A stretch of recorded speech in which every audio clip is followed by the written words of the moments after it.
presenting you the ray optics, and today we will discuss about dispersion. So we have already covered the topics of ray optics. For example, we have covered refraction, reflections, and now we are dealing with dealing with another topic called dispersion. So what is dispersion? We will see this, but first of all, we will understand about prism, because prism is an important integral component of dispersion. So what is prism? यार देखो, prism जो होता है ना, एक portion होता है transparent medium का, जो कि दो प्लेन फेसेस से बाउंड होता है, इंक्लाइंड होता है एक सुटेबल एंगल पे. तो ये आपके पास एक प्लेन फेसेस है, राइट. ये अनदर प्लेन फेसेस है. ए बी क्यू पी एक प्लेन फेस है. ए सी आर पी एक दूसरा प्लेन फेस है. ये दोनों प्लेन फेस कहाँ पे इंक्लाइंड है? ए पी पे इंक्लाइंड है, राइट. ओके, और इनके बीच में एक एंगल बनेगा जहां पे भी इंक्लाइन होगा, उसे एंगल ऑफ प्रिज्म कहेंगे. So if I have to precisely tell you what is angle of prism, so this is going to be your angle of prism, right. This is the angle of prism. Now coming to next line, the line AP where the two refracting faces meet is called refracting edge of the prism. So ये line दिख रही है आपको AP, यहाँ पे दोनों जो plane है, ये वाला प्लेन और ये वाला प्लेन आके मिल रहा है, तो इस लाइन को हम कहेंगे रिफ्रैक्टिंग एज. बहुत इंपॉर्टेंट है रिफ्रैक्टिंग एज. अच्छा, इस पूरे प्रिज्म का एक सेक्शन देखो, ABC. ABC इस पूरे प्रिज्म का एक सेक्शन है जो कि राइट एंगल बना रहा है रिफ्रैक्टिंग एज के साथ. इस एज के साथ ये जो सरफेस है, वो कितने डिग्री का एंगल बना रहा है? राइट एंगल का बना रहा है, 90 डिग्री बना रहा है. अंदर की ओर ये कहीं 90 डिग्री बन रहा होगा, यहाँ पे 90 डिग्री बन रहा होगा. Okay, right angle to the refracting edge of the prism called principal section. तो इस ABC को हम कहते हैं प्रिंसिपल सेक्शन. तो this is your principal section. PS लिख देता हूँ मैं यहाँ पे. Next thing is refraction through a prism. कैसे एक प्रिज्म के थ्रू रिफ्रैक्शन होता होगा ये हमें समझना है. तो ये प्रिज्म है, इसमें रिफ्रैक्शन समझने के लिए आप देखो कि एक इंसिडेंट रे KL, ये K और ये KL आपको दिख रहा होगा, right. This is your K and this is your L. यहाँ से एक इंसिडेंट रे पास करेगा और ये इंसिडेंट रे प्रिज्म के इस सरफेस पे स्ट्राइक करेगा. लेकिन उससे पहले आप समझो कि प्रिज्म को दो बार रिफ्रैक्शन का सामना करना पड़ता है. कहाँ से कहाँ तक? एक तो यहाँ से इंसिडेंट रह गया, यहाँ रिफ्रैक्ट हुआ, फिर यहाँ से निकला, यहाँ रिफ्रैक्ट हुआ. यानी कि प्रिज्म जो है वो ड्यूअल रिफ्रैक्शन को शो करता है वो अपने ओरिजिनल पाथ से.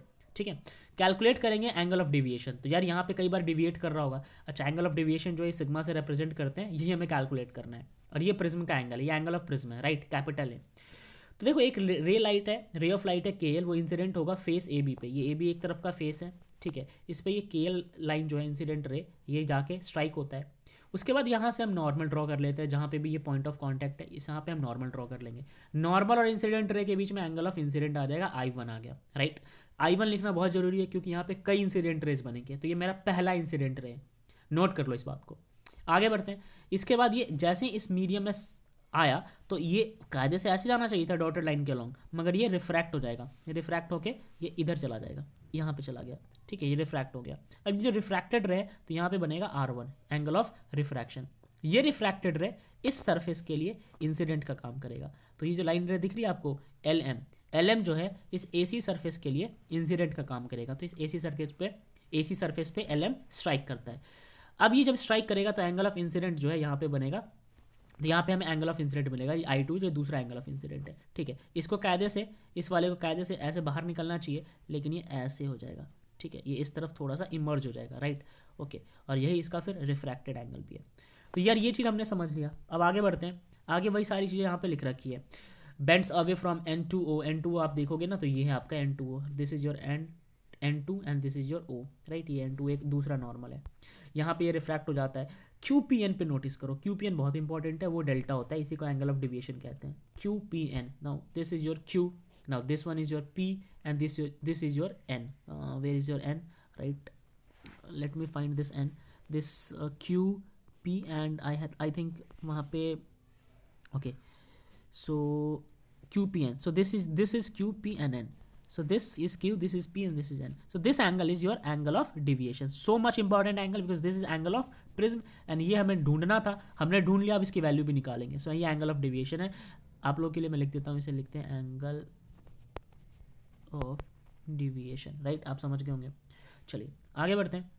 तो यार ये ना हमें ये एंगल ऑफ डेविएशन निकालना है. एंगल ऑफ डेविएशन हम कैलकुलेट करेंगे. यहाँ पे देखिए, ये एंगल ऑफ डेविएशन जो है हम पहली बार क्लॉकवाइज डायरेक्शन से कैलकुलेट करेंगे. यानी कि आप सोच के देखो ना, ये प्रिज्म है, लाइट रे तो इधर से भी स्ट्राइक कर सकता था, लाइट रे इधर से भी स्ट्राइक कर सकता था, कहीं से भी कुछ भी हो सकता था.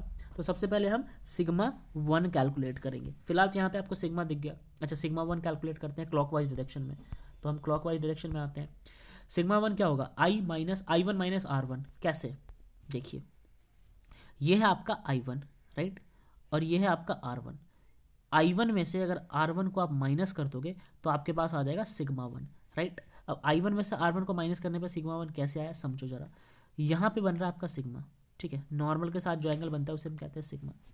अब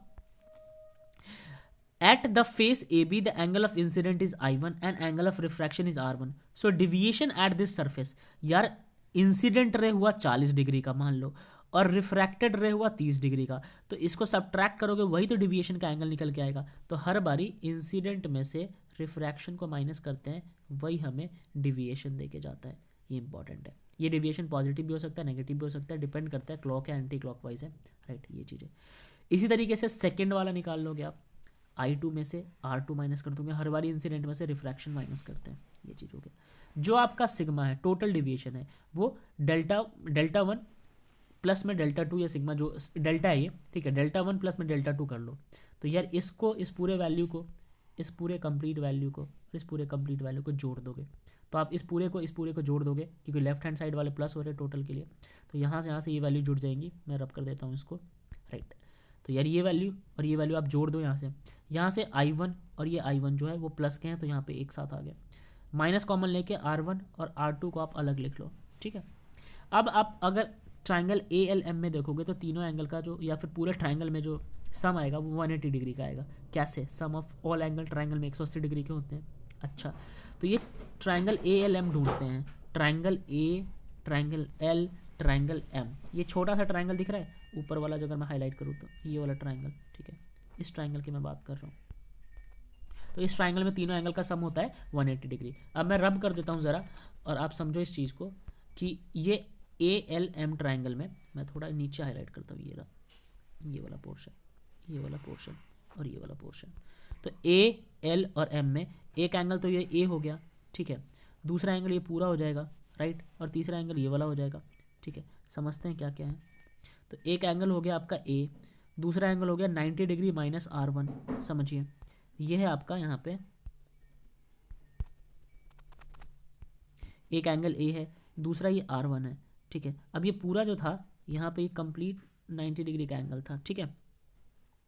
ये इसको मैं हटा देता हूँ यहाँ से। अच्छा, इतना पोर्शन जो है आपका R1 है, ठीक है। तो 90 में से R1 माइनस कर देंगे और तो ये वाला एंगल बन जाएगा, हमें ये वाला एंगल हमें मिल जाएगा, ठीक है। सिमिलरली 90 में से R1 माइनस कर देंगे तो ये वाला एंगल मिल जाएगा, ठीक है। तो ये एंगल और ये एंगल प्लस करेंगे तो 180 आ जाएगा। सेम काम कर रखा है, A प्लस कर दिया, 90 में से R1 माइनस कर दिया और प्लस में 90 में से R2 माइनस कर दिया, इन तीनों का सम होगा 180 के बराबर। 90 minus R1 plus 90 minus R2, इस चीज़ को देखो 90 तो हो गया आपका 180 डिग्री, राइट, और ये माइनस कॉमन लेने के बाद ये बन गया R1 प्लस में R2। तो यहाँ पे हम A को क्या लिख सकते हैं, अच्छा ये 180 उधर जाके कैंसिल आउट भी हो जाएगा, तो यार यहाँ पे बच गया R1 प्लस में R2। इसको मैं सॉल्व करके दिखाता हूँ आपको।